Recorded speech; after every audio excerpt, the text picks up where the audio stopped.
Hey, it's your girl Claudia Jordan. I am back with TGIF. We're here to spill the tea and break down the biggest headlines in the news and on social media. So sit back, relax, and get ready to sip on this hot tea. Before I ask the guy, please welcome Al Reynolds. What's up, Al? Hi, what's going on, Claudia? And please welcome Funky Dineva. What's up, Q? What's going on? Happy Monday, soulmates. I was really excited to just get to the news. I know I'm sorry to not interrupt y'all, but I finally fixed my Wi-Fi. I took out the whole Spectrum system and I got fiber, whatever lines put in. So hopefully, no, the stream is glitching. Am I glitching? Yeah, your internet toe up. No, this better not be happening. No, I think it's all of us. And don't mess up. You don't gave all us a virus and don't mess up all our internet. Anyways, we gotta cross our fingers because I upgraded it. Like there's no higher. So anyways, how was everybody's weekend? Did y'all get out in these streets? What'd y'all do? Al, what'd you do? Well, I was trying to get down to North Carolina A&T's homecoming, but unfortunately everything was sold out going into Charlotte out of Los Angeles. So I missed that. So I pretty much just hung around LA, did some discovering. I went down to Santa Monica Beach, not by the pier, but on the volleyball side. I'm sure you know of it, Claudia. And it's really serene. It's nice. I think I'm going to incorporate that. It's far away, but I think I'm going to start incorporating that in like my weekend walks. Okay. All right. Q, how was your weekend? Non-eventful. Saturday, I went to a R&B party. A friend of mine from high school was a promoter here. Went to an R&B party, caught up with some old friends from high school. But other than that, it was not eventful. I told y'all the cleaning lady has turned my house into a 5-star resort. And so I just lounged and luxuriated around my house. Hey, listen, I went to R&B concert. I saw Tank and Genuine and Jagged Edge and Trey Songz. It's quite interesting when we see the people that we report on the show. So listen, we're going to take a quick break and get some things together. We'll be right back. And we'll be right back right after this.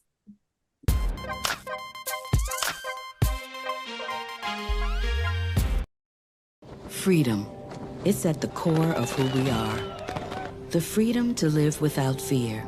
To jog where we please, to wear a hoodie, the freedom to breathe.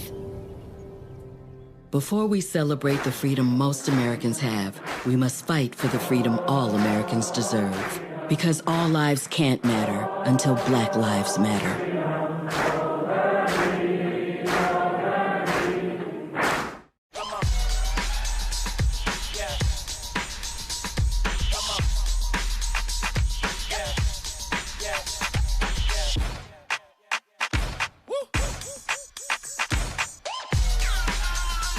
You're not going to get it all right. Just make sure you nail the big stuff. Like making sure your kids are in the right seat for their age and size.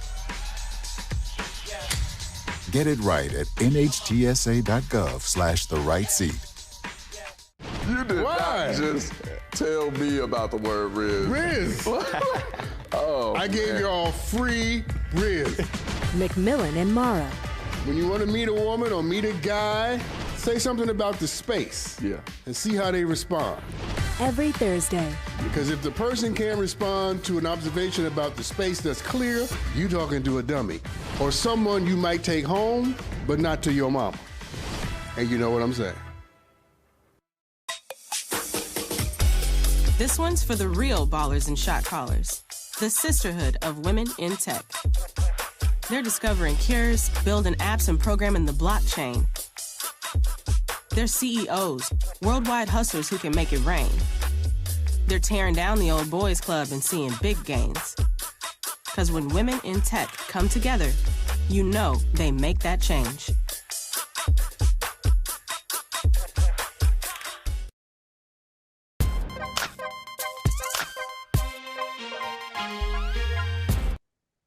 Welcome back to the show. We are working with the technical difficulties, but I believe it's not we're having no issues if you watch on your smart TV. So we are working on it right now. All right, now before we start the show, we have a big announcement for our soulmates. Mark your calendars because next Monday, November 13th, TGIF will be filming in studio in Houston, Texas. That's right. Woo-hoo. We asked for it, fellas. Are you happy? Excited?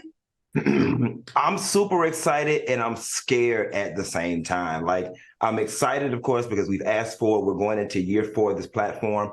I'm scared about how quickly our lives may potentially change by taking the show in studio, in terms of like maybe having to move or like maybe having to be in studio every day. But I'm up for the challenge. Okay, Al. I'm actually excited. I'm excited about the opportunity because I just feel like our energy when we're in the same room, if it mirrors anything like when we were in Miami and on the boat and going out, it's just going to raise the whole level of this show. I'm super excited about that. But I'm also like a little bit nervous like Q, but I'm nervous because, you know, what if one of you guys get on my nerves and we're sitting right beside each other? Well, that'll probably happen. We'll just do what we usually do. Be shady for a few seconds and then go And on then with keep the moving. show. Well, we finally got it And down. keep We don't, moving, right? I mean, and the fans may not know it, though, but don't pretend like we ain't had whole weeks when we're getting along, all right? Months.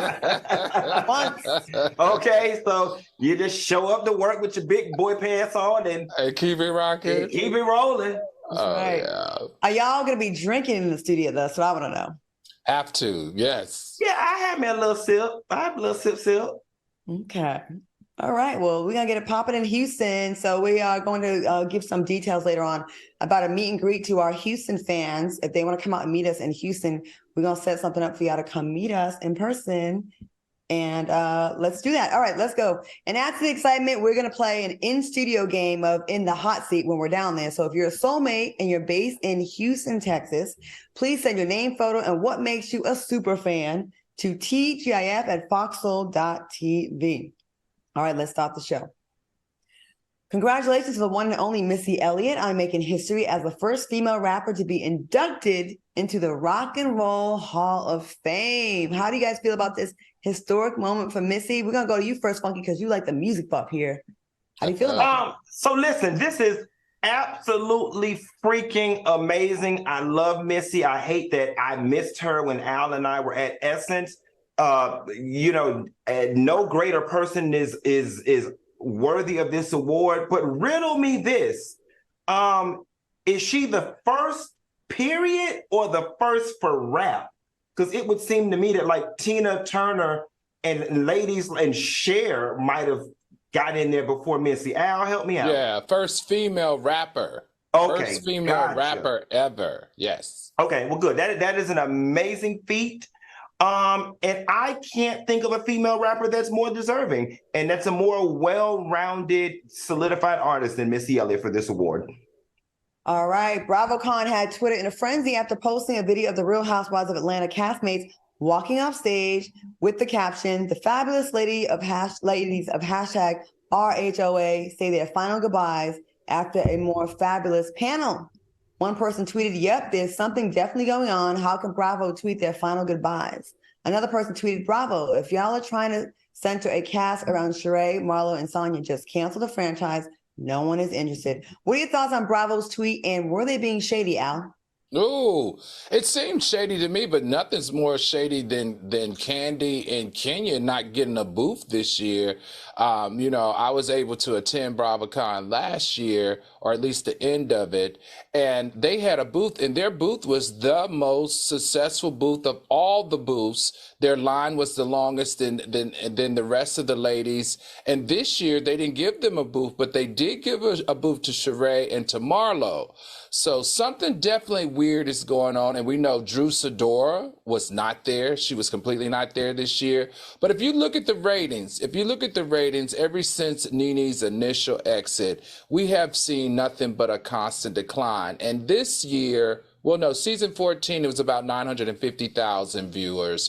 But this year, we're looking at numbers like close to 657,000 viewers, and that's not good. So if I was in Andy Cohen's position, I really would either have to rethink recasting the whole show or rethinking if the show should go on. Yeah, I think there's a few mistakes they made because, of course, a lot of people love Nene, but after she left, they still had a couple decent seasons, but then they just kept making bad decisions it just wasn't gelling. They have 400,000 to 600,000 viewers right now. That is horrendous. Yeah. But I will say this. all shows numbers are down because we have video on demand now, but that's 1/10 of its greater days. Q, what do you think about this whole BRAVOcon thing? It's weird because the tweet, if you take it for face value, literally could just mean the ladies saying their final goodbyes from the BRAVOcon stage. I think that people are reading too much into this. I think that Real Housewives of Atlanta will be revamped. I think the issue with the Real Housewives of Atlanta is after however many years, 15 years, and I have been saying this for years, majority of the women that are there, their stories have been fully realized. All right. It says, Cynthia got married twice and divorced. Candy, we've known Riley from the time she was a baby to the time she's now in college. She lost a lover, got married, opened business. Sheree, she lost, couldn't build the house, now build the house, kids are out of the house. These women's lives have been fully realized on the screen. And the drama at this point is manufactured because after 15 years of not getting along with somebody, we figured out these 2 people, 3 people just don't gel. I think the Real Housewives franchise is a cash cow for Bravo. I don't think they're just going to abandon it. I think that they will probably revamp it. And I think that revamp, if they're smart, would probably involve Portia and building a cast out around Portia. All right. Well, we shall see what happens because at one point Atlanta was the one that was the most popular. I hate to see the numbers like this now. All right, yeah, and also you hate to see that was the only black, majority black cast on the whole platform. Like usually you'll see one black woman in a cast. This was like an entirely all black cast. So I hate to see that go. Now they got Potomac, and then they're like, all right, focus our energy over there. Like it's they got no promo. All right, y'all. Tasha K reportedly got into an altercation with a man who allegedly disrespected her in Miami. Now, Tasha can be seen in the video aggressively kicking towards the man's head before security pulls her away. What do y'all think is going on here, Funky? This happened in your city. We could have had this in Florida. What have you heard? What's the street saying? Oh, here's the funny thing. I actually have not heard anything. I was laying in the bed at about 2 or 3 p.m. when I saw this across my thing. First thing that went through my mind is this is not a good look. All right. It's just not, it's not a good look. It's never a good look for anybody who is a public figure, so on and so forth. Now, I don't know the details. For all I know, this man could have spit on Tasha K. This man could have stole her pocketbook in the bathroom and the fight was warranted. But I will say it's never a good look when a public figure is in a physical altercation, and especially with what we do for a living. It's already easily to believe that we are messy individuals. We are problem starters. We cause a lot of trouble, and this just further feeds that narrative. But we don't know what happened. The man might have been warned at getting stomped out. I don't know. All we can do, I'm pretty sure Tasha lives by my motto, which is pay me for my pain. So I am pretty sure the whole story will be on her Patreon at some point. Right, that's right. All right, Al, what do you think about this? There's a couple of things here. Like, number one, I could never support a man fighting a woman. I don't care what happened, how it happened.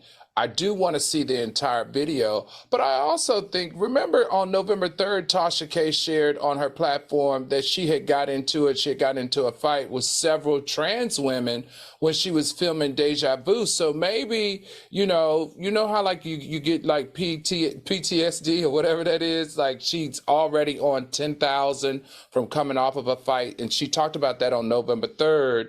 And this happened on November 4th. So maybe she was already on defense. In her defense, she was already on defense. And from what I understand, this guy ran up on her.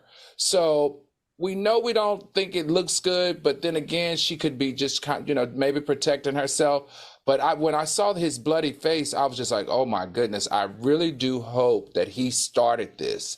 And this wasn't something that she was able to inflict on him, because she just opens herself up to more legal issues. And I know for a fact she doesn't want any more of those. When you're the one that's got something to lose, it's like, it's so hard to control your emotions, but you kind of have to. And I do believe that probably someone came after her. She, a lot of people be mad at people like her and us. Actually, I was at a concert this weekend like, who's here that we don't report it on that didn't like our reports? Hi.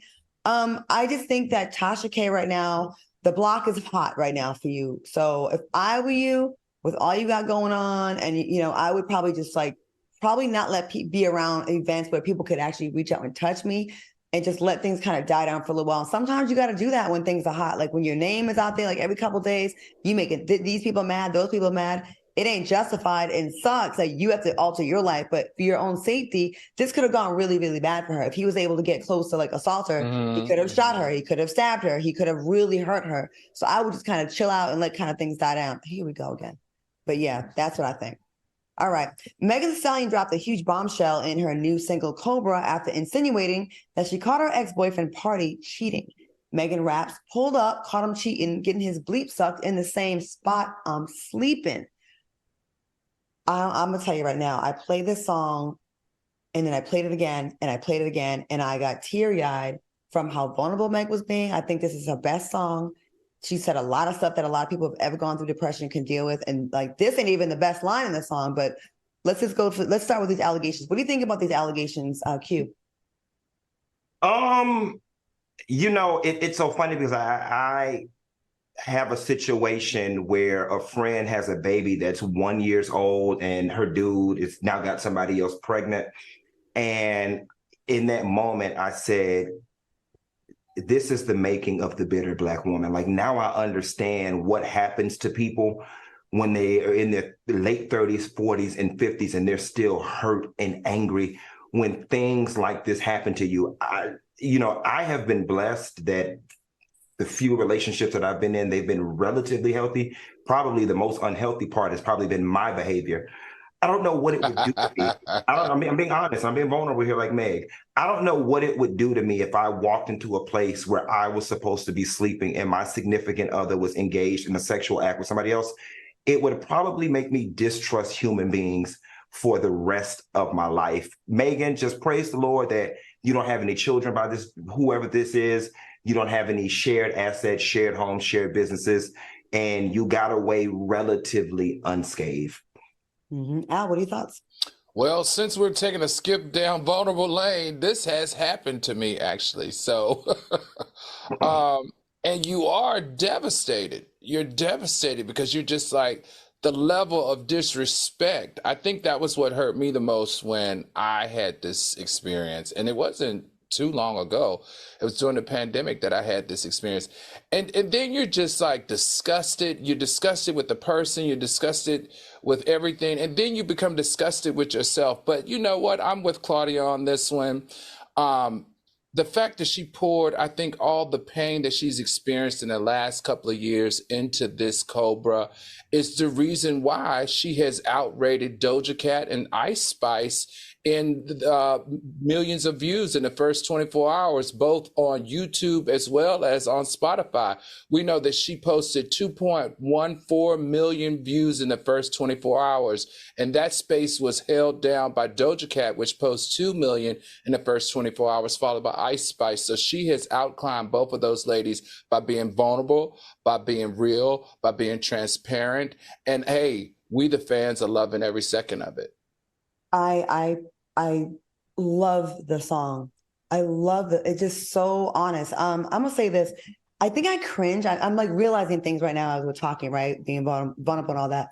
I think I cringe when I hear the bitter Black woman thing, because Megan's story that she told was horrible. And the way you guys both looked at it, like you both were like, damn, like Funky, you said I might mistrust people for the rest of my life. And Al said it really affected you.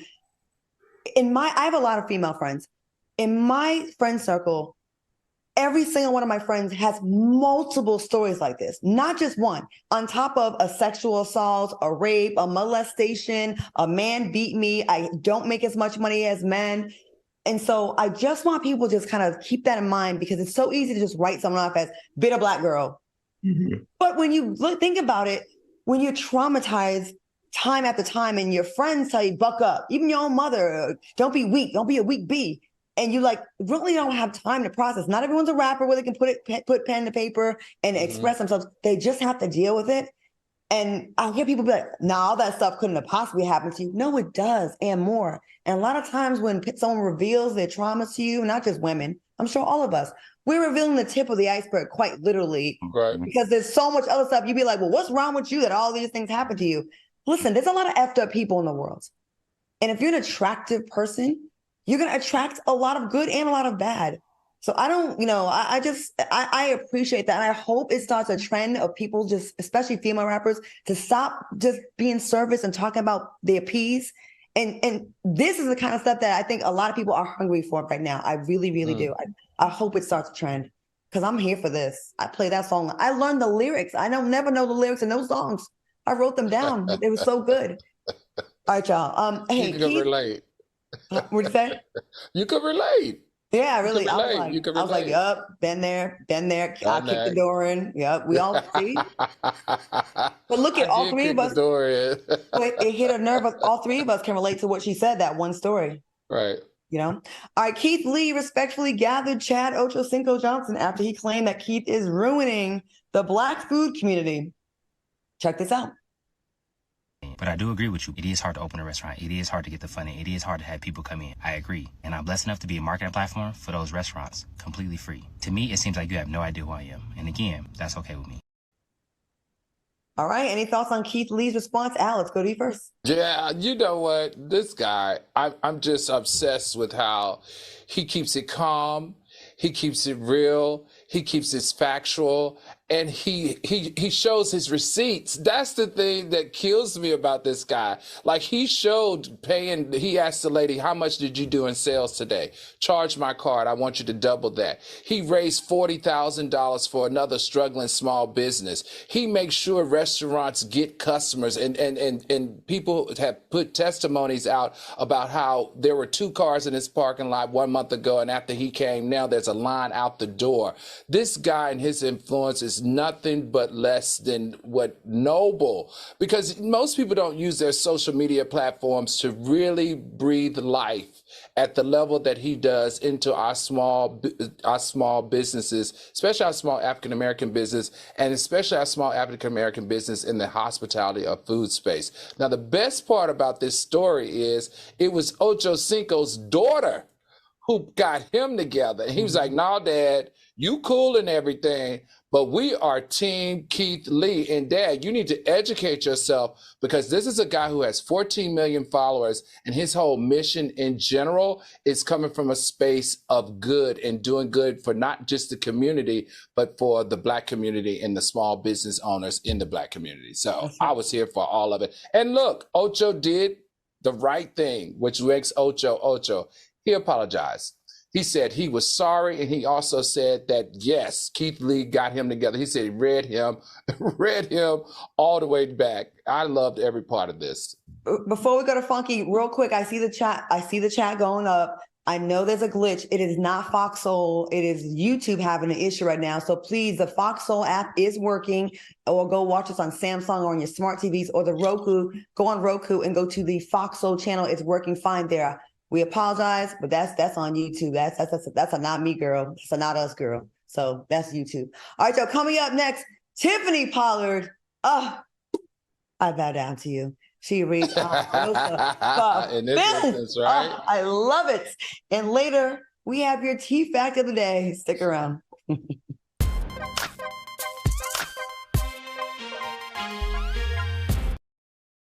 did not just tell me about the word Riz. Riz.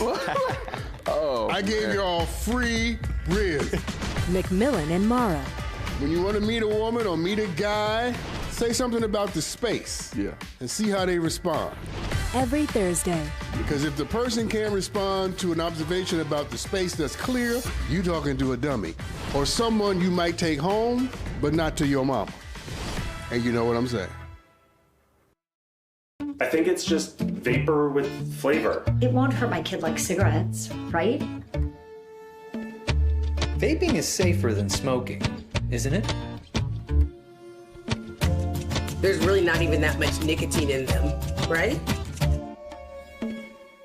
My kid? My kid knows it's dangerous. Get your head out of the cloud. Today, nearly 8,000 kids will start vaping, maybe even yours. Learn about the dangers at talkaboutvaping.org. Worried about your friend, but don't know how to reach out? You could say, "How are you?" or get a fake tattoo. You could ask with an app if it works for you. You could chat with them in VR. It's all good if you think you should check in. Yeah, you should. whatever gets you talking. Reach out to a friend about their mental health. Whatever gets you talking. Learn how you can help at seizetheawkward.org. TGIF. Al and I, battle of the cleavage. Who got the sluttiest shirt on tonight? I say Al wins. Live and interactive. Curvy girl said, Claudia's showing us her white side today. Coming to work with her wet hair. No, I had to do a test in a pool today. Serving up all the tea. Funky, how's the dating life going? It's going to the next thing. No, the phonies want to know. I'm like Oprah and Stedman. Y'all will never get my real business. So on Fox Soul.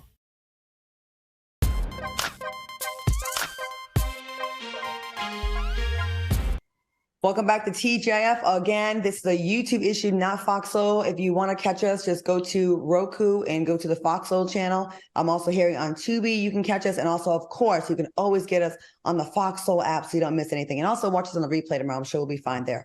All right, y'all. In a recent episode of E's House of Villains, Tiffany Pollard gave Omarosa the read of the century. Now, during the process of elimination, Tiffany told Omarosa that she doesn't want her sympathy vote and said, since I already said that, Omarosa, may I also say that I find you to be a bleeping Republican bleep. She went in and she said, and I sleep better at night knowing that you're not in the White House. Yeah, like, I'm not doing it justice with the bleepity bleeps. You got to go and Google it and watch what she said. What are your thoughts on this read? Funky, I'm going to go to you first on the read. What you think? You know what? The read, Tiffany has done better, and I would have read her down into the ground. I think it was more about the timing and the placement of the read, and it was one of those things where Tiffany was like, baby girl, before I bow down to you, I'll just get kicked off this show, and she went in and let have. One thing I love about Tiffany Pollard is that she knows how to make good reality TV in a way that doesn't feel forced, fake, or manufactured. And because of that, that's why this thing has gone viral. That's right. Okay. Al, what are your thoughts? Yeah, I agree with Q on this one. We're going to be talking about this again. This is why you pay Tiffany. This is why you call Tiffany's agents and offer her these types of jobs. Isn't she the one that coined the phrase snatch your wig?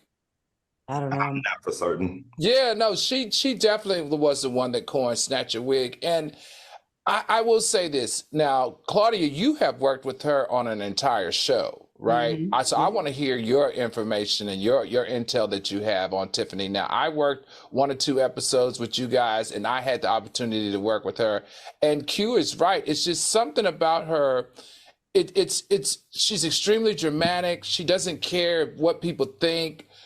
She definitely is smarter than you would ever think. She's always on cue and know when she's got to give what she has to give. Even her mother's entertaining.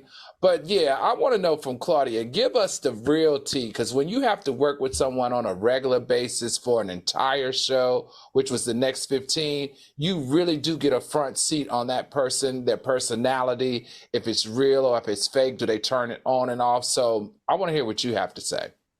Well, I, of course, was a fan of hers from back in the day. Like, she just totally killed, Flavor of Love and then all her spinoffs. I Love New York. I think she's hilarious. And we were always cool. So when we did the next 15, let me tell you how much of a professional Tiffany is.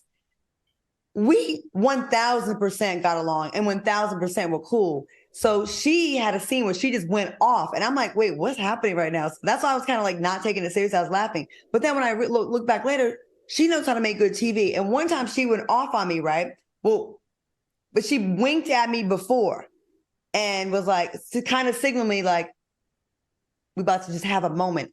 I love that because guess what? Right. No hard feelings. I don't take it as real. We can go have it. Like I said before, we can go have a drink. None of y'all knew that it was fake or it was, it was processed. I won't say fake, but it made for good TV. Like I was like, oh shoot, I'm seeing her in her glory. Like what makes her so great? She wasn't taking it personal. Although she may seem like she does, she knows how to do reality.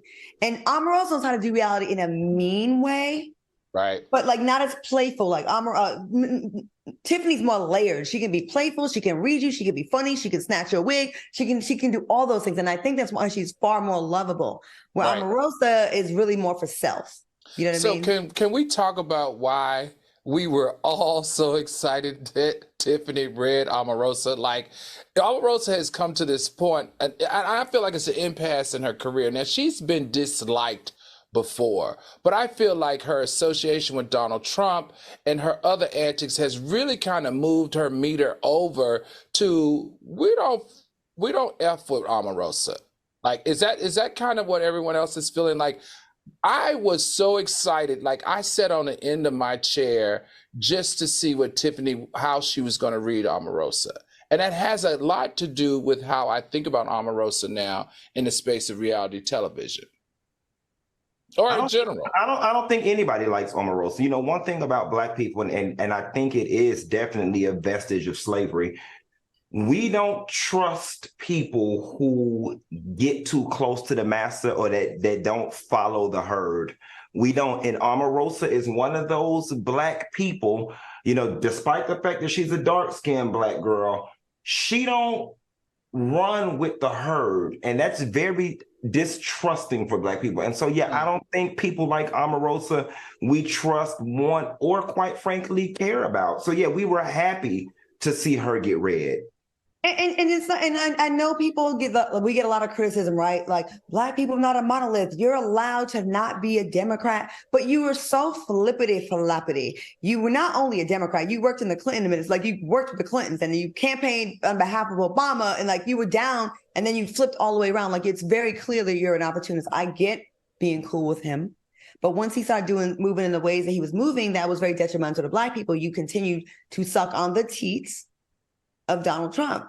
And you didn't provide us a good reason why we should support him. You was all worried about kissing his ass and you guys are going to bow down and kiss the ring. She should have said, listen, I know him a little bit better. Let me give you another softer side of him or tell you how he could be beneficial to Black people. But she did not. She only cared about herself and her little snagger-toothed mother. And that's why we don't, no. I don't rock How with did mama get in it? How did mama get in it? It became a whole snagger too. The mama punched me in the arm on the red carpet. I'll never be here for her mama. And where the mama? Did you say her shoes were worn down? Where you said the mama worked at, Claudia? At Marshall's on Ventura Boulevard. She was an honest living. And work ain't honest, but it pays the bills, honey. It was. Okay. Let me go out and get dragged and call me around. All right. In other reality news, Tiffany, I love you. In other reality talking about news, somebody else, mama. Lord have mercy. The mother of one of Nick Cannon's Village of Kids spilled some tea on an episode of Selling Sunset. Bree TC revealed that she once slept with Michael B. Jordan.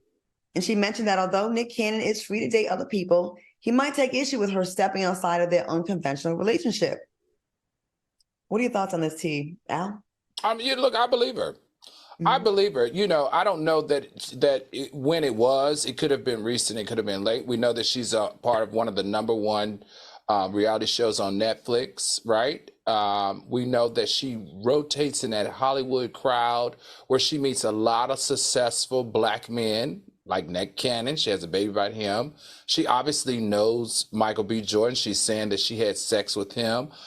She's a beautiful woman. He's a beautiful man. The thing that bothers me the most in these scenarios is, one, these same women keep popping up in our very successful men's life. And that just confuses me because there's so many beautiful Black women. Why aren't they dating more beautiful Black women? That's number one. Number two for me is, are these men recycling the same women? Because everybody is having sex with the same women. And I just don't understand. You have options. You have millions of different women you can choose from. Why are these dudes sharing the same woman? I just don't get it. So maybe Q, Claudia, maybe y'all can help me with this, because that's one thing that really kind of confuses me the most. Me and my friends talk about this all the time. The men are fans of the men. They are fanning out, I'm screwing Floyd's ex. I'm with Nelly's ex. I'm with Flo Rida's ex. I'm smashing F. And they are just Claudia, admit you got a man crush. It's true. They go after the same guy. Like if you were on someone's arm, if they are fanning over your guy, they watch you even more. It's wild. I sat there and watched it so many times. That's why the same few girls are chased by the same high value men, all the same parties, and they be like, I want to smash, Eddie Murphy's girl or whatever. That's what they do. They're fanning of the men. I think, my opinion. Q, what do you think? No, you know what? You 100% took the answer that I was going to give. I was just talking to a friend today that said this season of Selling Sunset was really good. You know, there were a lot of people saying that they didn't like her doing this, that we're, kind of more used to men spilling their guts in this fashion. And I will say, there are double standards and there are some misogynistic ways that I do subscribe to, right? But although it made me raise a shoulder and be like, ugh, I'm not really used to women talking like this. I mean, it's her body, it's her relationship, it's her business. So she gets to talk just as freely as she wants to, as the men do when they get on podcasts. The only unfortunate thing is that sometimes when women talk like this, they get branded as hoes, whereas men, it ups their social currency. Again, it's not fair. It don't make it right. But it's just the world we live in. Okay, so I'm being nosy right now. Going back to Claudia. Now, Claudia, what do you call them? They are fanboys of the men.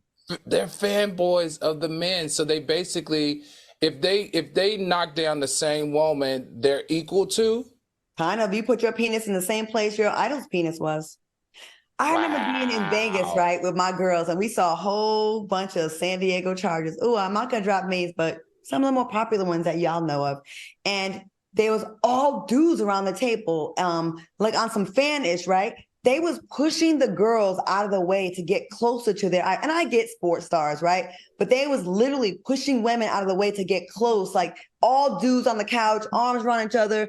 Women are at the bottom, like just looking up, like, and the guys are drinking out their bottle. And I was like, wow, like I see why their egos would be so out of there, because having like the men were shameless in the adoration. When I hear men call women groupies, you're right. There's a hell of a lot of female groupies, but let's not act like women have the exclusive rights to the term groupie, because I done seen men tripping to get around certain people. I'd be like, oh, you okay, boo? Want me to get them for you? Okay. It's wild, man. Wow. It's crazy. It's cute. That would be cute. Switching gears. Are you guys consistent with making your bed in the morning? Funky, we know your answer. Ooh, I don't make my bed. Funny story is, I've never made my bed and I was never required to. Are you serious? Never. What? The only time I had to make my bed up was when I went to my dad's house, and that really didn't count because my stepbrother and I shared a room when I went there, and it was a hideaway bed. So when I woke up, I put it back down and push it back under. But as far as my mom was concerned, I never had to make my bed up.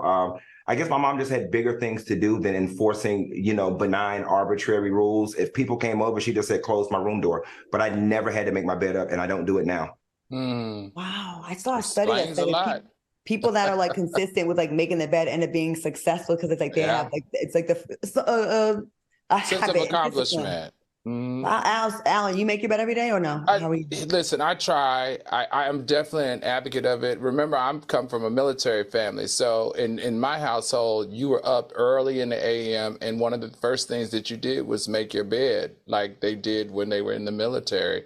And at first, when I was young, I hated it. But when I tell you that the sense of accomplishment that it gave me, the level of completion, the way that it made me start my day doing something productive, the way that using those same methods made me more organized, and obviously would say prepared me to be extremely successful in college, extremely successful in the workforce in Wall Street, and continue to be successful because it created this sense of accomplishment for me. Like the endorphins in my head was like, ooh, I did it. And oh, look, it looks really nice. And now I can conquer anything else going on in the day. I have never not made my bed. Like even if I'm running late, I will make my bed. I will make my bed and put the throw pillows up. Like that's one thing I'm kind of like anal about. Like I like when I come home and it just looks neat, and I don't know. And my mother wasn't a drill sergeant about it. She just was like, make your bed and brush your teeth. Like there's a routine I have every day. I make my bed, I brush my teeth, I get on the scale, I make tea, and then I check on my messages. And it's just like, I don't know, I'm a creature of habit. But okay, that's interesting. We all have Me and you have similar takes in Q. Yeah. All right. Hey, well, a jewelry company is looking to pay someone $1,000 to vlog themselves making their bed and sharing how that impacts their feelings. Now that you hear this, Q, would you try this? Would you try? No. Hell no. It's still like that. No, you know, yeah, like the nothing about this is appealing to me. My whole life is in the blogging space, so been there, done that. And $1,000 is just definitely not enough to motivate me to do something that I don't like to do. Honestly and truthfully, guys, adding a little more layers to this, making your bed to me is just stupid. As a matter of fact, I don't like my house overly clean either. It feels too sterile. I like my stuff to look lived in, used. Like, I'm not the person. Why do you make your bed? You just got to peel all those sheets back and put all those pillows somewhere just to get in it. When I stumble in drunk after a night of partying, I want my covers to be folded with the perfect triangle, right in there, and fold it back all the way already down. I'm not trying to take all those decorations and stuff. I'm making your bed up to me is stupid. This sense of accomplishment that everybody talks about is completely manufactured, because following that line of thought, brushing my teeth every morning gives me a sense of accomplishment. Walking the dogs every morning gives me a sense of accomplishment. Making breakfast every morning gives me a sense of accomplishment. It's just a false sense of accomplishment to me. Stupid. Don't you have company come to your house and you like to not in my room, and the ones that is coming in my room, baby, they don't want them throw pillows up there anyway. If anything, they using them throw pillows, arch up their bike, or to lay their head on, or to put down on the floor for their knees, baby. They ain't decoration. I know there's all kinds of shit in your bed, stuff exactly in his house, and dust, just I'm like the incels, and just take them sheets off and make your bed. Funky. Can you imagine what's under his bed? What's around his bed? I'm the opposite of funky. Like, when I come back to my house, I want everything to be in place. I want it to be organized. I'm like anal. Like, I want it to almost look like you're walking into a showroom of a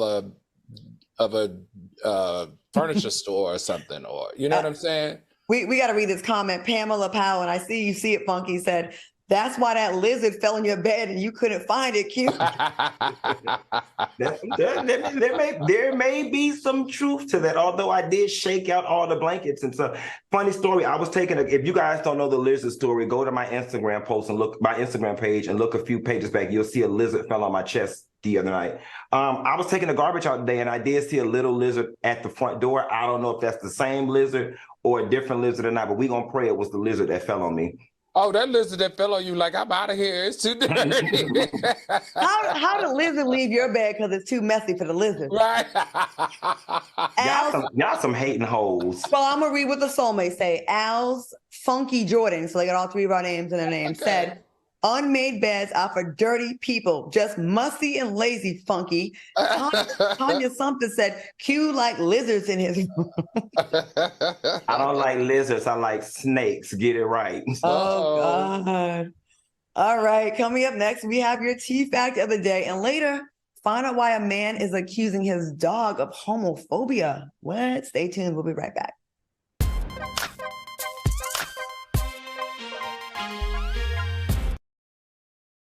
Freedom. It's at the core of who we are.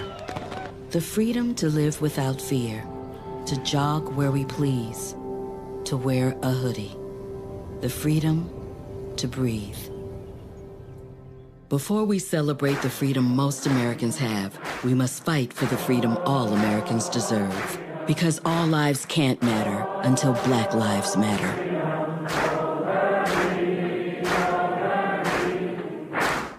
TGIF. Al and I, battle of the cleavage. Who got the sluttiest shirt on tonight? I say Al wins.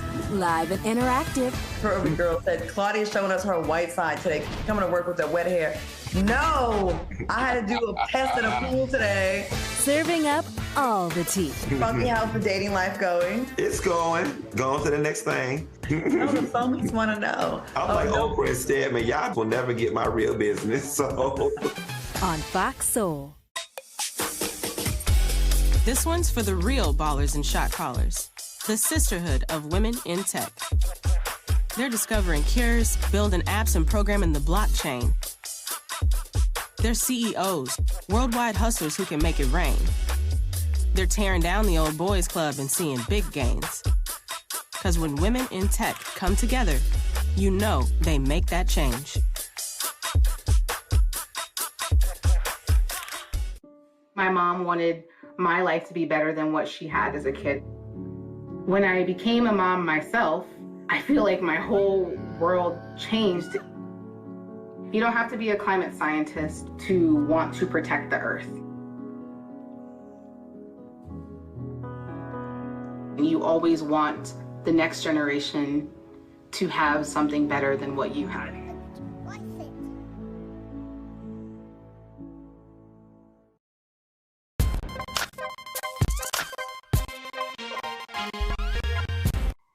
Welcome back to TGF. I'm happy to report that the YouTube issue has been fixed. Fox Soul app, we was always working, but the YouTube issue has been fixed, so you can get back in the chat and rock with us. I will say our soulmates, y'all, Alan Funky, even though it was like frozen, they still was in the chat. Like, they got their own little community, and then I think that was super cute. So we appreciate y'all. So get all your friends to come back over here, though.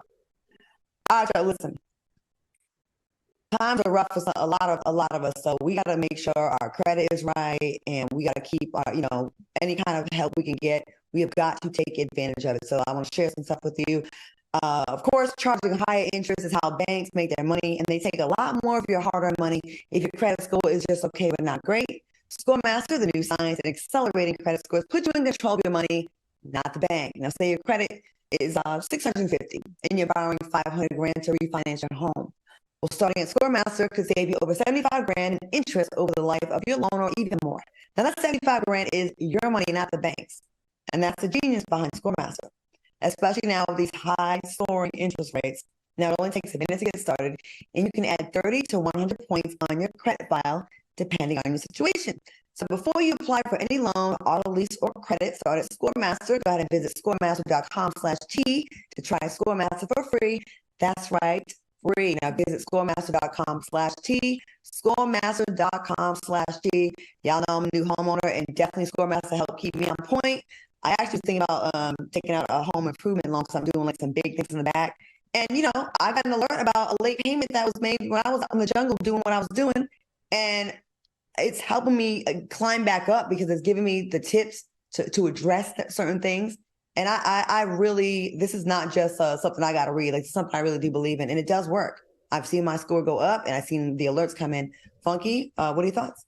You know what, to Claudia's point, she's a recent homeowner, and I'm one of those people that got 1 foot in and 1 foot out of the market, just kind of waiting on the right deal. But ScoreMaster definitely keeps me in tune with what it is I need to do. And most recently, guys, if you look at my my Instagram page again, I made my first student loan payment today since 2007. And a large part of the reason is because I got a suggestion from ScoreMaster that suggested, while it's not weighing on my credit heavily, the fact that I owe more than what I originally borrowed is having a small effect on my credit. And I said, you know what, Q, you've got to eventually pay these things because you work in a career field that's not eligible for the forgiveness. And so, it's those small things like that that just help you continue to fine tune your credit for those who have good credit. I highly suggest ScoreMaster. It's simple, it's easy, and it gives you tips about things like me with the student loan situation that you weren't even thinking about. I saw that today. Well, this student loan people, thanks ScoreMaster for getting feedback on it. Right. Y'all got your $700 payment today. Okay. All right. Promotional consideration furnished by ScoreMaster. Okay, let's get back to more topics. We can all agree that social media tends to resurface some of the most random facts in pop culture history. So it's only fair that we unpack those facts in our key fact of the day. All right, y'all, do you guys remember the infamous character Betty Boop? The little sexy white cartoon? Yes. I hate the fact that you said that. According to various reports, Betty Boop was inspired by a talented Black artist by the name of Esther Jones, a.k.a. Baby Esther, in the early 1900s. Now, unfortunately, her style of singing and dancing was stolen by an aspiring white singer, Helen Kane, who started incorporating Esther's acts into her shows after watching her perform. This is not new to us. We stay getting jacked. Now, this was quite common for white performers to steal the acts of their Black counterparts without credit or compensation during the 1900s. Are you guys surprised, Alan? I know you got some facts on this, so I'm going to go to Keith first. What do you We're think? not surprised. I'm more disgusted.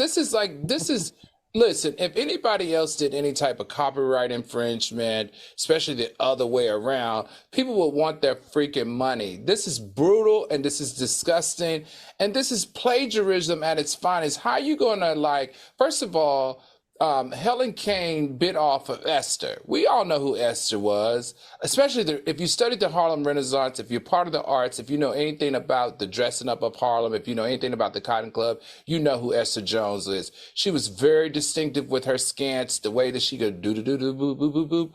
And for a white woman to steal that from her, and for a company to make the whole fabric of that cartoon about a white woman when it's really about a Black woman, and then to use the Black woman's voice while you're doing it, to me, it just says to me that Esther Jones' estate needs some money. Run me my money. Oh, no. Run Esther Jones' family their money, because it's just not fair. All right, Q. You know, Al ate it all, and I just wonder if in 2023 there's a case that can be made, kind of like how they did with Henrietta Lacks, how her family went back and were able to get that's a good whatever for using her cancer cells. I just wonder if, Miss Esther's people, family, direct descendants have a claim. Arnold Norfleet said, culture appropriation at its finest. It's the compliment and insult at the same time, right? It's a compliment for our artistic and our creativity, and then an insult that you stay stealing and not compensating. Where is the money? All right, so coming up, we are playing a fashionable game of hit or miss. Stick around and hit that like button.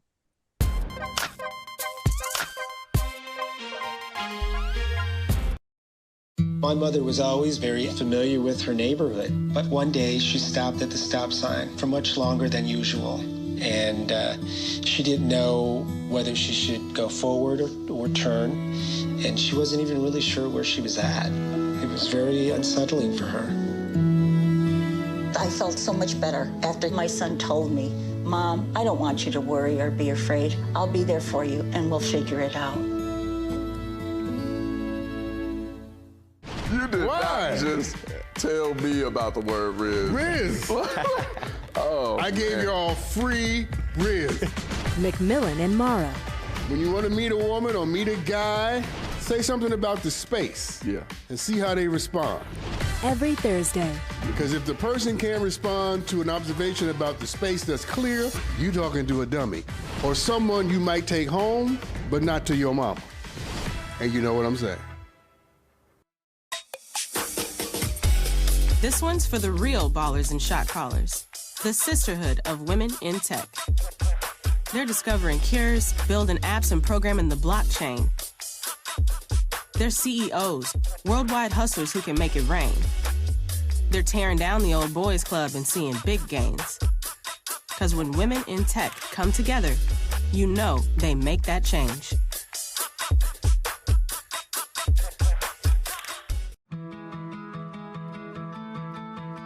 There was a time in my life where I was extremely homesick. I decided that I needed a pet. When I first saw a turtle, my heart was full. He jumped up and kissed me and jumped right into my arms. I immediately went up to the volunteers at the shelter and said, I want him.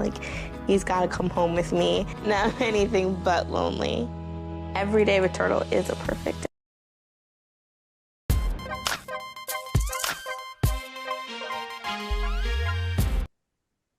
Welcome back. All right, soulmates, in case you missed our big announcement early in the show, mark your calendars because next Monday, November 13th, TGIF will be filming on location in Houston, Texas. Woo-hoo! And I'm excited. Yes, and to add to that excitement, we're going to play an in-studio game of the hot seat. So that means some soulmates can come on down to the studio and meet us in person. If you are a soulmate and you are based in Houston, Texas, please send your name, photo, and what makes you a super fan to TGIF at foxhole.tv. And we cannot wait to meet our Houston people. We're going to do a meet and greet out there too. We're going to figure that out. All right, y'all, your favorite celebs were styling and profiling at the 2023 LACMA Arts Film Gala. So it's only right that we play a game of hit or miss. This is my favorite game we play. All right, let's cue the music. Let's get into it. First up, we have Kim Kardashian in a metallic pink gown. Was she a hit or a miss?